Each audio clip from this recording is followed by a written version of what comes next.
want to begin by, on behalf of AJC and all of our viewers, expressing to you and to your family, to the people of the United Arab Emirates, Ramadan Kareem.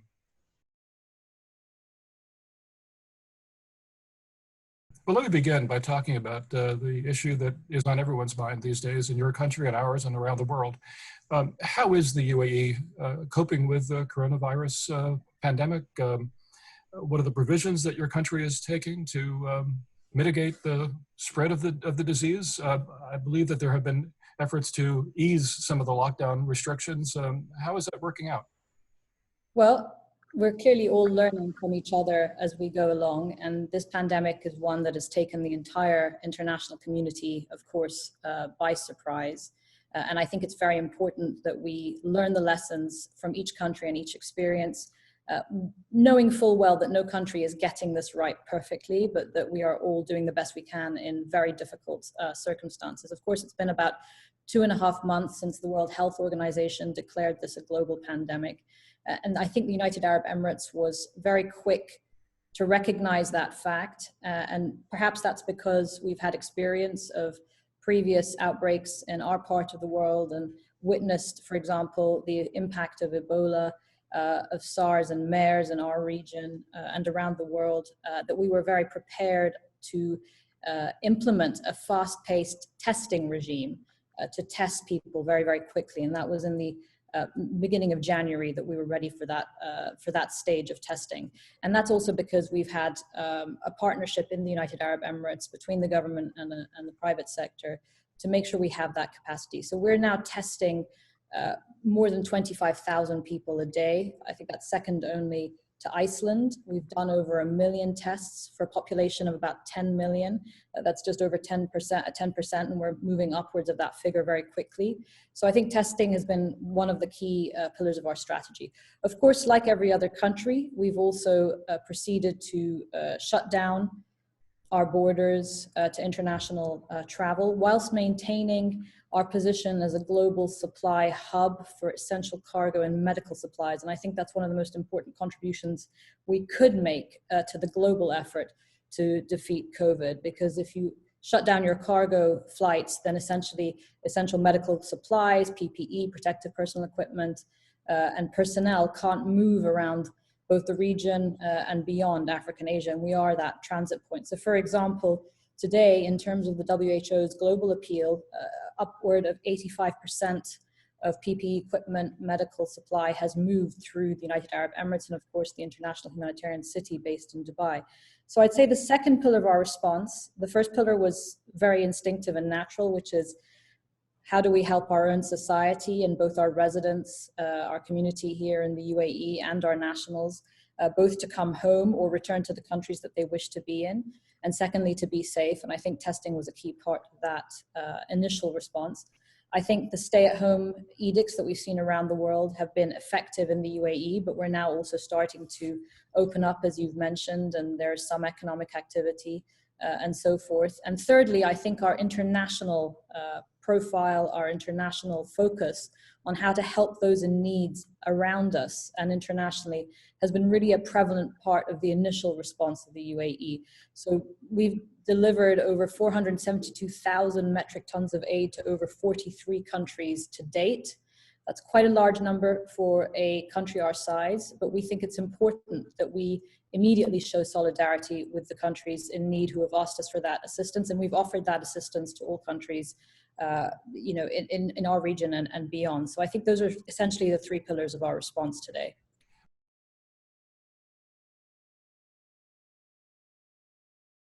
What is your sense of international cooperation more broadly, not just by the UAE, but how is the world coming together on this? I should tell you that a month ago, AJC published a column in the Arab Weekly stressing this importance of international cooperation and leadership.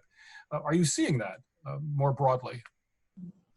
So I think we're seeing it in some places. Perhaps we're seeing it less in others. I think the response from the international community as a whole was perhaps patchwork in its approach at the beginning. The readiness wasn't as evident as we would want it to be for future pandemics. And I think this is really our chance to get it right for next time, because we already know a lot more about COVID-19 than we knew a few months ago. And I think with that knowledge, we need to be more prepared internationally for a global response. I can quote the Secretary General on this. I think he's made it clear that he thinks that most countries have responded quite naturally and instinctively with a national response, how to protect one's own country and citizens. But I think the inevitable next step is to understand that this pandemic doesn't know borders, boundaries, ethnicities, religions, race, color, creed, and that everyone's well-being affects yours. And I think once that understanding of the human chain, the human link, and that perspective of a human security lens is understood internationally, we will see more coordinated international cooperation than we've seen to date.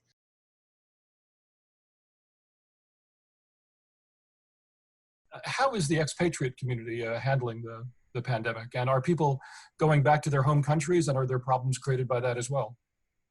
Thank you. I think it's a really important question. It's one of the first questions that we addressed at the outset of this pandemic. I think the government of the United Arab Emirates doesn't see itself as the government of Emirati citizens only. I think they see themselves as the government of anyone who has chosen to reside and make the UAE their home. And as you've pointed out, that's a population of about 9 million, over 200 nationalities, all religions and faiths and all places of worship, including because you've been a big supporter of this, and I thank you for that. Of course, the first new Jewish community that was established in the Arab region was in the United Arab Emirates.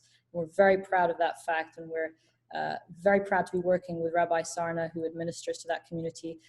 His Highness Sheikh Mohammed bin Zayed, His Highness Sheikh Mohammed bin Rashid, our leadership have all been very focused on making sure that the community residing in the UAE feel as protected and have as much access as anybody else to essential healthcare.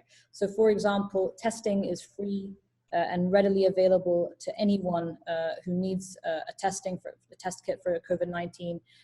Access to medical facilities are freely available. And we have prioritized our focus on the domestic workforce and the labor workforce, the migrant community that live in the UAE, sometimes perhaps in less spacious conditions than someone living, a resident expat living in a villa or an apartment, for example.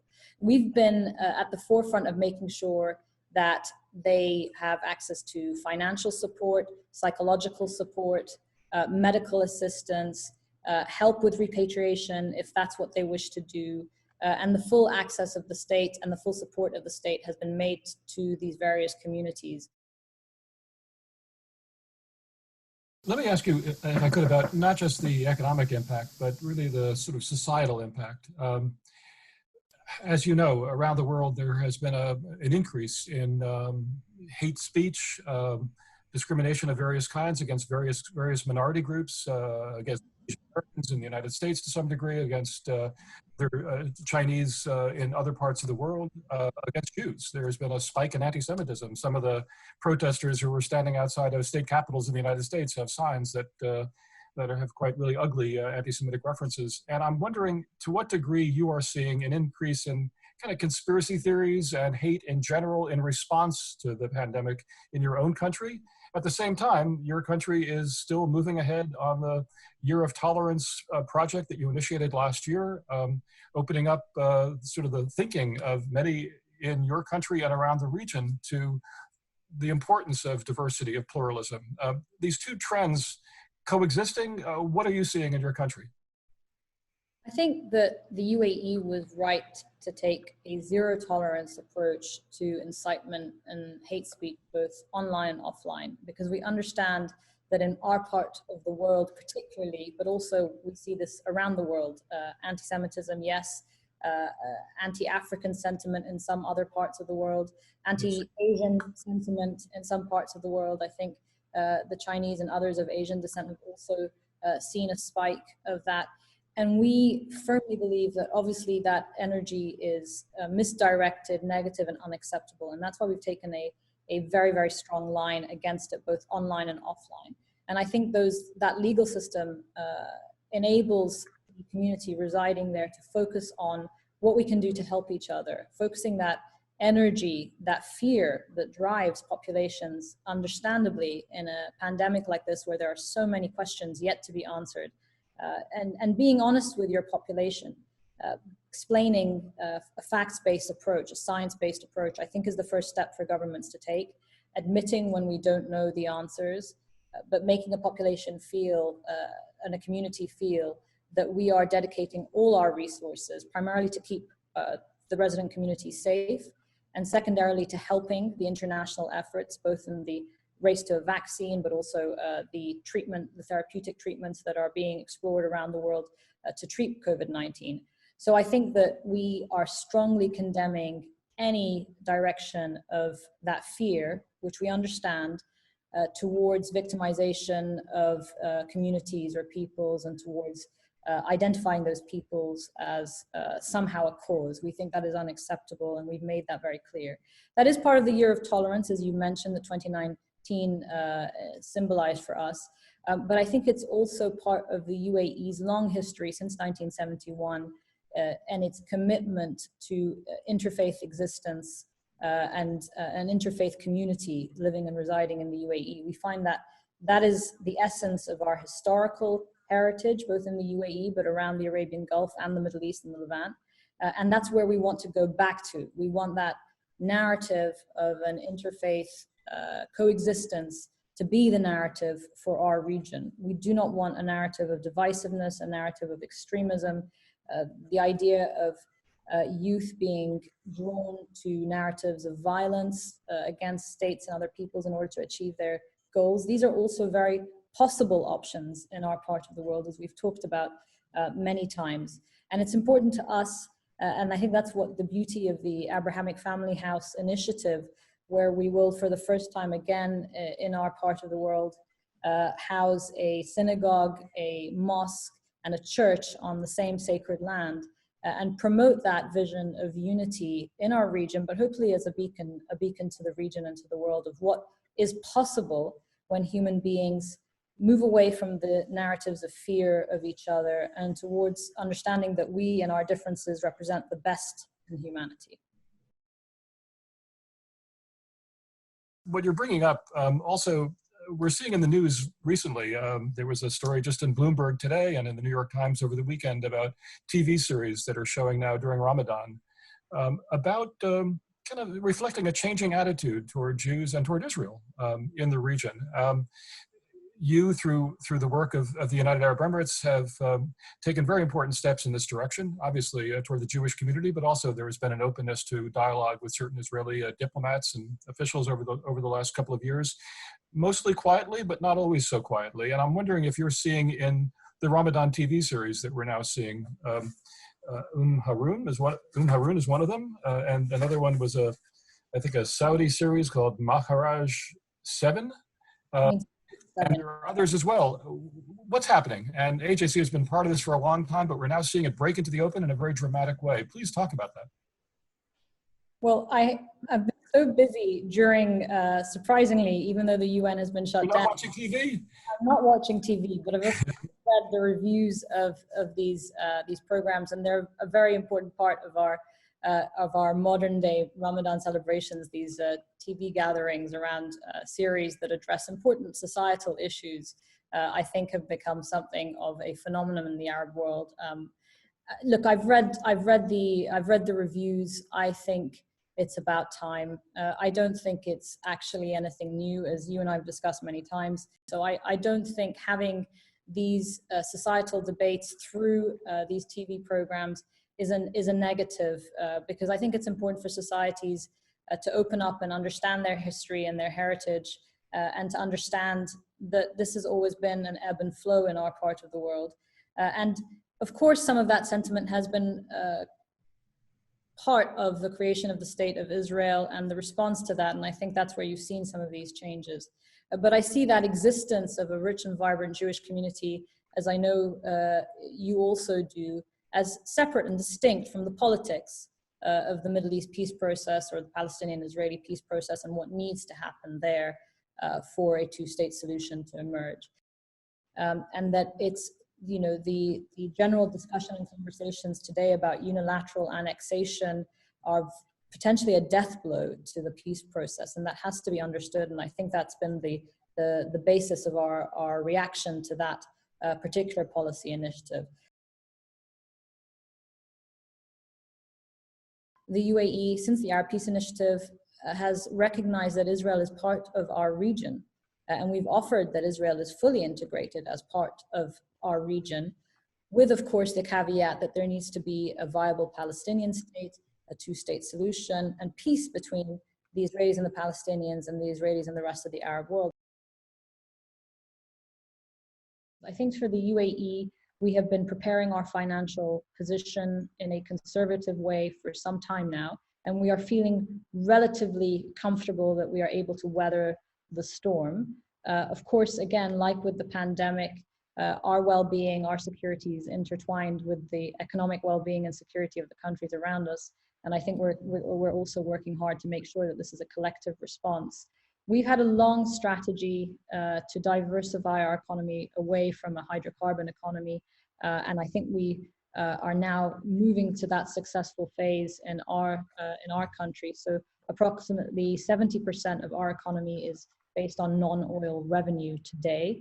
Those are the most updated figures. And we also have a thriving financial services sector.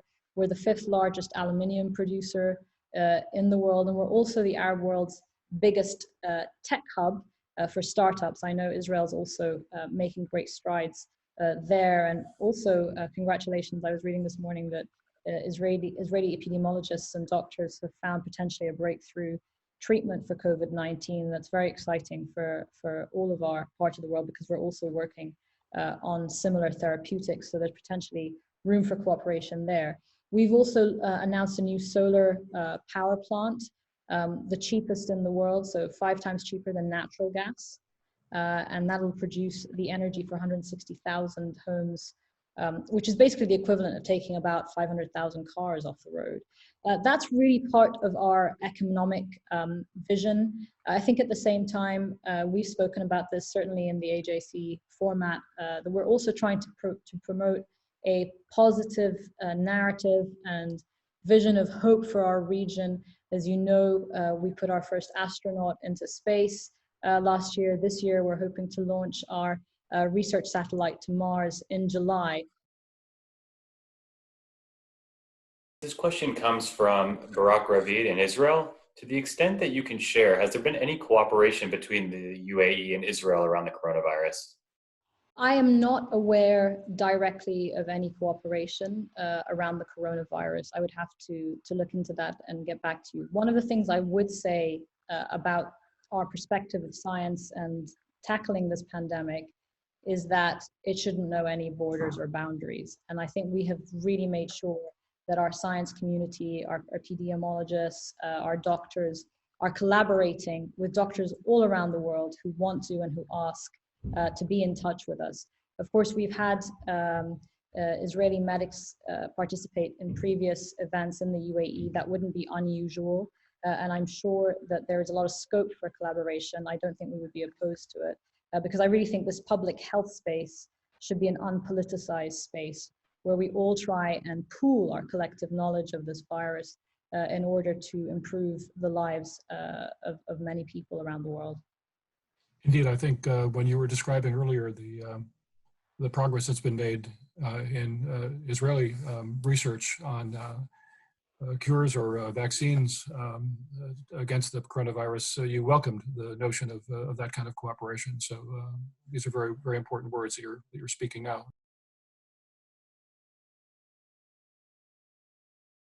On the sectarian and religious divides, that's never been the lens through which the UAE views the region. We refuse to view our region in that binary way. Our region is a region that is rich with culture, with political thought, with philosophy, with the origins of mathematics and other theories. We want to go back to understanding our region for its cultural heritage, for its richness in thought, for its contribution to humanity. And that may sound lofty, but we would rather push towards that narrative of our region that we think is attainable and within our grasp than a narrative that simply looks at our part of the world as a binary line between different sects over theological differences that frankly very few people would be able to explain well to you, even the most learned and the most scholarly. These schisms did not exist in our society prior to the politics of the last 100 or so years. And I think they detract the focus and they divide people and they make communities of residents and citizens see the otherness in their society, as opposed to reaching for a common goal of progression and humanity. We've all studied history. We understand that this is a natural cycle in history, and we understand that this is part of the weakness and the fallibility of human nature. But we also understand that at its strongest moments, humanity has overcome those divides and those differences, and I hope they will too. And the way to do that, in our view, and it's a humble view, it's not necessarily the right perspective, but it's one that we have offered to our region. It is not to divide people by their sect, their religion, their creed, even their political philosophy. We advocate for a more open, more tolerant, not in the meaning of the word in English, but a more open and inclusive society that really recognizes the richness of all of these religions and faiths and sects and communities. And that includes a much wider gamut of faiths in the UAE, the Hindus, the Sikhs, and so forth, than one that seeks to look at that region through those lenses. So I hope that's where we can refocus the region. We have some really severe challenges to face in the period ahead, economic, political, structural, and in order to face them, we need to put aside these differences, and we need to make sure that extremist groups, terrorist organizations, do not get the chance to use these issues to further divide our communities. And I think that's been a very big part of our foreign policy drive, to make sure that these narratives are not hijacked by extremist groups for a nihilistic view of our region and in order to do harm.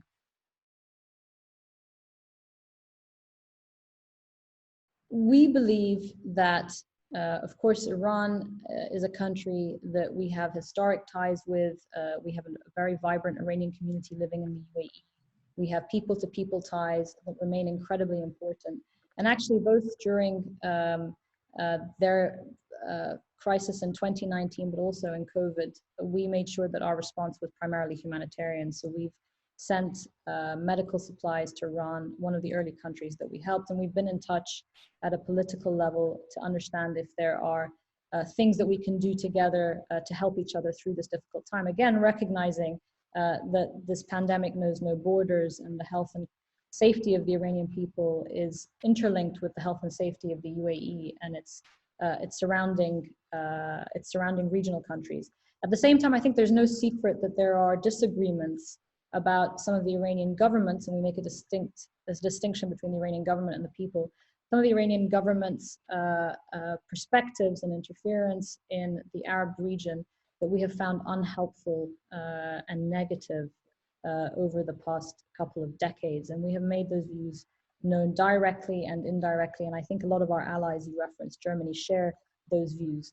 One of the areas where we have found their foreign policy projection extremely destabilizing to our region is in the support and financing of what we would describe, and the international community would describe, as illegal extremist militias that they have funded in various Arab countries around the region, and that are known, I am sure, to the audience here, and Hezbollah is definitely one of those. So we are in a period of de-escalation generally in the region. We think that is important as we all collectively face COVID-19, and we do not want politics to prevent a coordinated regional response to COVID-19, putting the lives of every single human being living in our region as the primary focus. But once we get back to some kind of semblance of new normal, whatever that new normal is, I think we do need to go back to addressing these issues. The proxy militias they've funded, the ballistic missile program in contravention to the UN Security Council resolution that prevents that, and of course their nuclear program that was a primary issue of concern between Iran and the international community. Those remain as issues. COVID doesn't wash them away, but I think our primary focus today is on the human-to-human relationship. How can we help each other get through this very difficult time, and maybe through that forge future understanding on how our region could collectively benefit if we were all to focus on that collaboration, on the positive of humanity and not the negative and the nihilistic. As a female leader in the Arab world, how are you personally received by others in your region? And what advantages and disadvantages does it present for you in conducting the business of representing the UAE at the United Nations? Thank you for asking that question. I am lucky personally to be representing a country where women's empowerment has been a primary cornerstone of our foreign policy since the inception of the UAE in 1971. So we've never had the kind of societal debates that perhaps you've seen in other parts of our region about the role of women.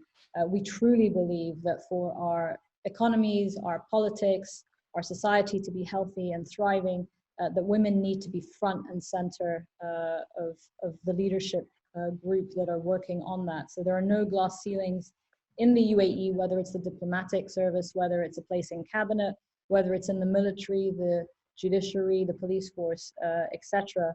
And of course, now women are also frontline, and we commend their bravery in the medical response to COVID-19 in the UAE as health workers, both from the UAE, but of course from the expatriate community. And we're equally proud of all the women who are taking on that incredible burden.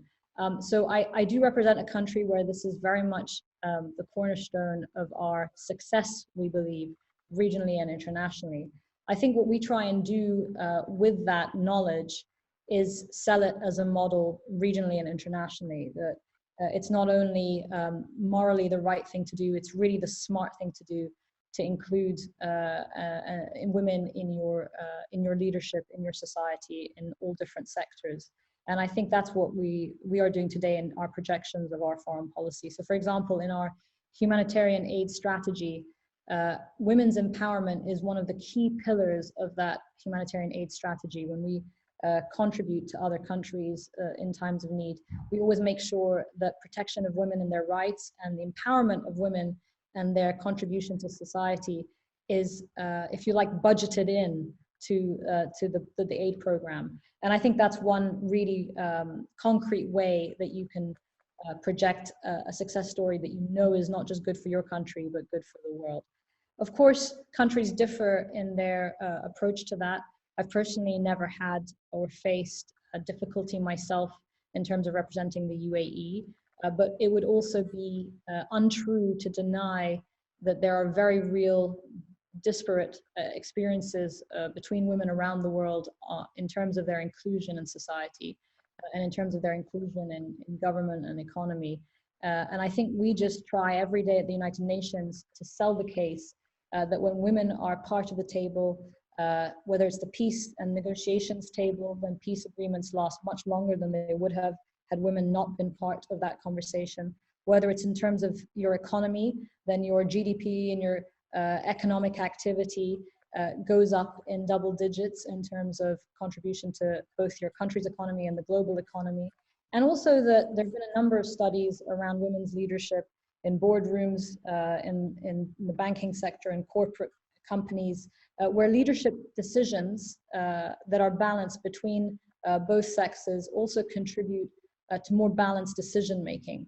So I think the case has been sold. We certainly believe in it in the UAE, and we certainly promote it every day in what I do in the United Nations. I must tell you what a pleasure it's been to have this conversation with you, and how enlightening and encouraging it has been for me and all of our viewers. And I think with that, I want to look forward to our next conversation with you and your colleagues in the UAE, and thank all of the viewers for tuning into today's call.